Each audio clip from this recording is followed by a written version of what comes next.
c'est l'évangile de Marc, premier chapitre, et de 21 jusqu'à 28. Il pénètre dans Capharnaüm, et dès le jour du sabbat, entré dans la synagogue, Jésus enseignait. Ils étaient frappés de son enseignement, car il les enseignait en homme qui a autorité, et non pas comme les scribes.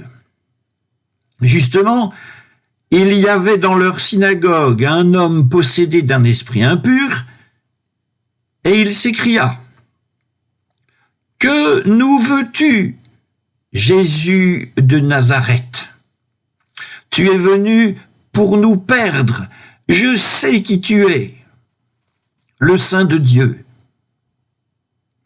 Jésus lui commanda sévèrement : « Tais-toi et sors de cet homme. » L'esprit impur le secoua avec violence, et il sortit de lui en poussant un grand cri. Ils furent tous tellement saisis qu'ils se demandaient les uns aux autres : « Qu'est-ce que cela ? Voilà un enseignement nouveau, plein d'autorité. Il commande même aux esprits impurs et ils lui obéissent. » Et la renommée de Jésus se répandit aussitôt partout, dans toute la région de Galilée.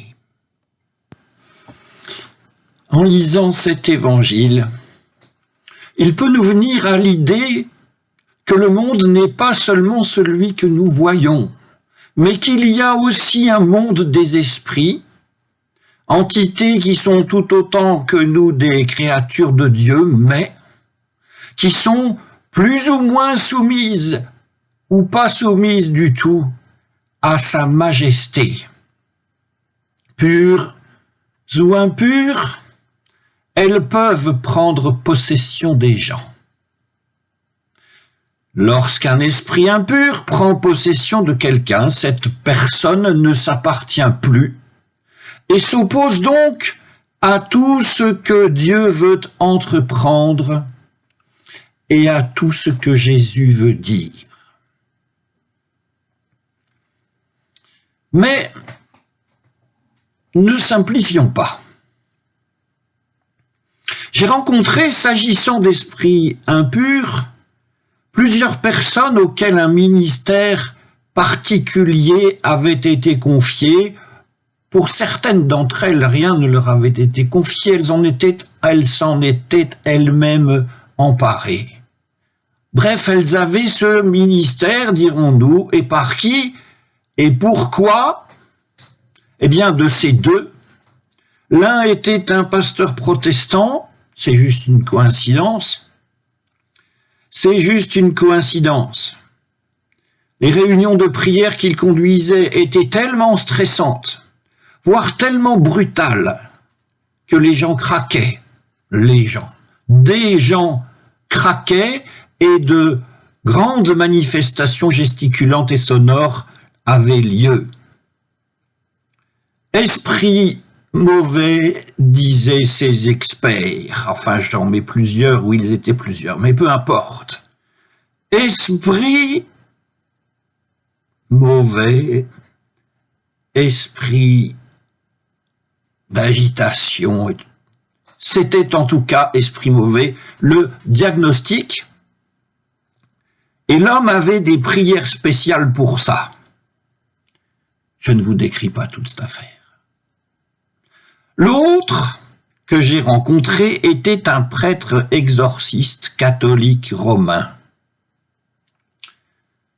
Je n'ai dans ma vie connu que deux hommes ainsi calmes et modestes comme cet exorciste, extraordinairement sans peur, habité par la grâce, dont le regard de bonté savait apaiser les gens. Mais revenons à notre évangile. Car pourtant, Jésus reste le plus fort. Il commande aux esprits impurs, et ceux-ci lui obéissent. Jésus chasse ces esprits impurs et les envoie à leur perte. Et alors l'homme possédé s'apaise. Que l'homme s'apaise, c'est nous qui le supposons. L'évangile de Marc, dans ce tout petit récit, ne le précise pas. Il précise plutôt que Jésus commande aux esprits impurs et ils lui obéissent. Grand étonnement dans l'assistance. Nous n'allons d'ailleurs pas écarter cette lecture, car il faut toujours le réaffirmer, la parole accomplit tout ce qu'elle énonce. Mais une fois encore, nous ne pouvons pas en rester à cela. Car les seulement quelques versets que nous avons lus nous exhortent à aller plus loin. Certes, Jésus commande aux esprits impurs de sortir et ceux-ci lui obéissent, mais à y regarder un peu finement, nous pouvons nous demander combien d'esprits impurs sont dans cet homme, ou si c'est cet homme qui est dans, génériquement, l'esprit impur, un peu comme on pourrait dire à cet homme qu'il a fait du mauvais esprit. Cette question, celle du nombre, n'est pas tout à fait innocente parce qu'elle permet de mettre en jeu la responsabilité de cet homme et donc d'interroger les propos qu'il tient et que voici. Que nous veux-tu, Jésus de Nazareth? Tu es venu pour nous, j'insiste sur les pronoms personnels, pour nous ruiner. Je sais qui tu es, le Saint de Dieu. Insistons sur le « nous ». C'est étonnant cet homme qui, en s'emportant, parle en employant le pluriel. Cette personne donc, il faut la prendre au mot et demander qui est ce nous. Simplement, ce n'est probablement pas un pluriel de majesté, ni non plus l'homme plus son esprit impur, quoique ce peut être l'homme et ses habitudes. Se lever telle heure, toujours la même. Se rendre à la salle de culte, toujours la même. Y entendre un enseignement, toujours le même, avec les mêmes prières et les mêmes chants. Y occuper toujours la même place sur le même banc, on peut aller à l'infini avec cela, etc. Un être humain et ses incontournables habitudes, c'est un nous. C'est un nous parce que ces habitudes, si on le regarde bien, sont à l'extérieur, sont extérieures à cet être humain. Et pourtant, elles sont déclarées essentielles. Si ces habitudes sont mises en question, ce qui génère toujours de l'angoisse, l'être humain en prendra la défense, et parfois très énergiquement, en disant « nous ».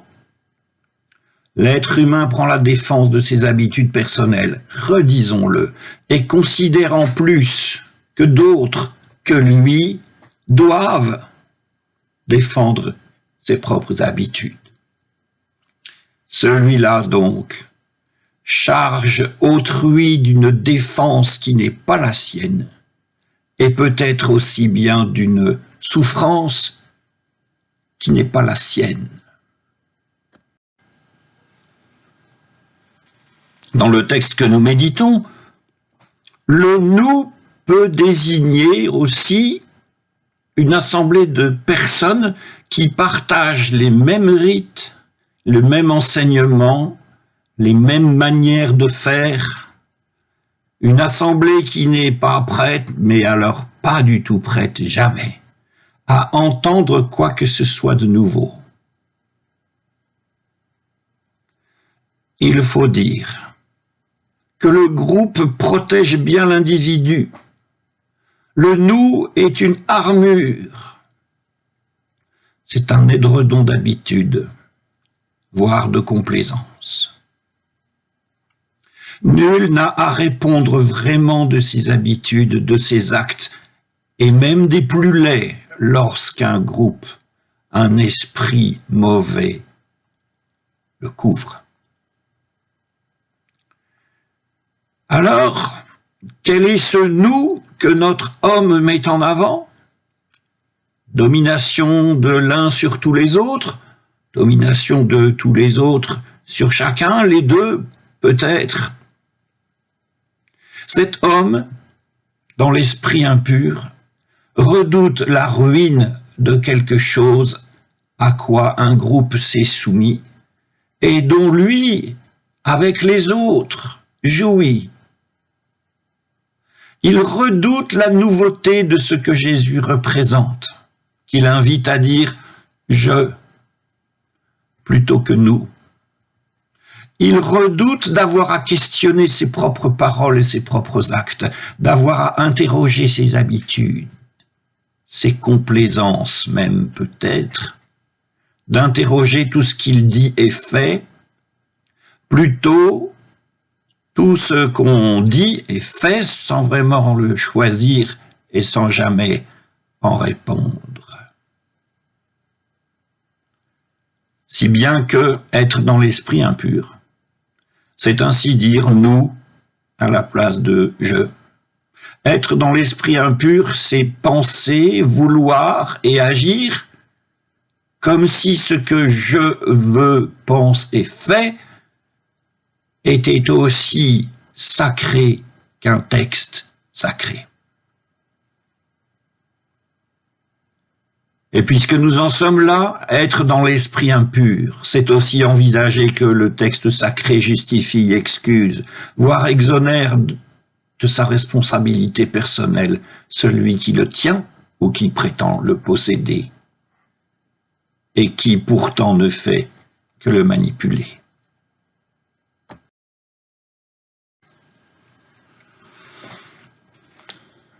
Ça n'est pas pour rien que les scribes champions des textes sacrés sont visés par ce texte, par ce propos de Jésus et ce propos de l'Évangile.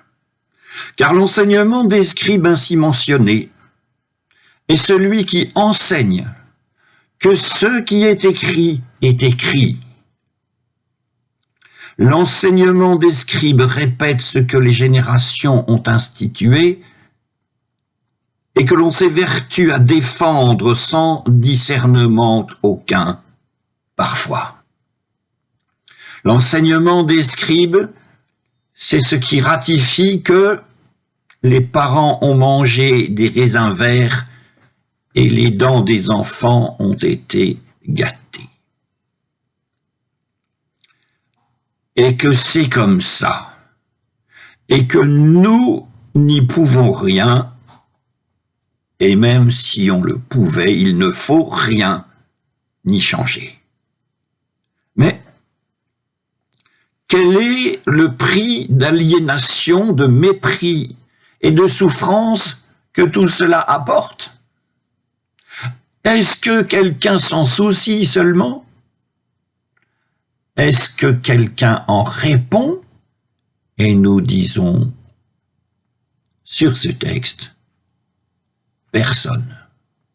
Car lorsque les habitudes sont suffisamment bien en place, on les appelle fatalité et destin, et l'on s'y soumet, et même mieux, on s'en fait les défenseurs. Et c'est là qu'un homme vient vociférer tout à coup. Tu es venu pour nous ruiner. Or, l'homme dans l'esprit impur ne s'en tient pas au nous. Il ajoute, je sais qui tu es, le Saint de Dieu. Jésus est le Saint de Dieu en ce qu'il questionne radicalement le nous et qu'en sa présence, l'homme dans l'esprit impur se met soudain à dire « j'ai », à dire « je ». Jésus ne questionne pas seulement, car sa présence bouleverse. En cela, Jésus enseigne en ayant autorité, et non pas, nous le disions à l'instant, comme les scribes. Cet homme ordinaire, ai-je envie de dire, dans ce fragment, Jésus, appelé Saint de Dieu, invite à la sainteté. Là où les scribes s'en tiennent au sacré, Jésus invite à la sainteté. Il interpelle ainsi son auditoire, homme et esprit. L'homme et l'esprit impur, il les interpelle. Et pourquoi ceci est-il sacré et indérogeable pour toi? Et pourquoi en religion fais-tu ainsi, comme si tu savais quoi faire? Et pourquoi te comportes-tu ainsi dans ton culte et quelle satisfaction cela t'apporte-t-il? Et qu'est-ce que cela coûte, mon ami, à ton entourage? Jésus interroge ainsi, parce que déclarer que quelque chose est sacré, c'est toujours en faire porter le poids à autrui. Alors que choisir la sainteté, c'est tendre la main et ouvrir son cœur. Notre Seigneur Jésus-Christ, le Saint de Dieu, a fait sa vie durant le choix de la sainteté. Ce choix, le choix de la sainteté, il nous appartient à le faire, disciples que nous sommes et nous sommes appelés. Nous répondons, nous le ferons.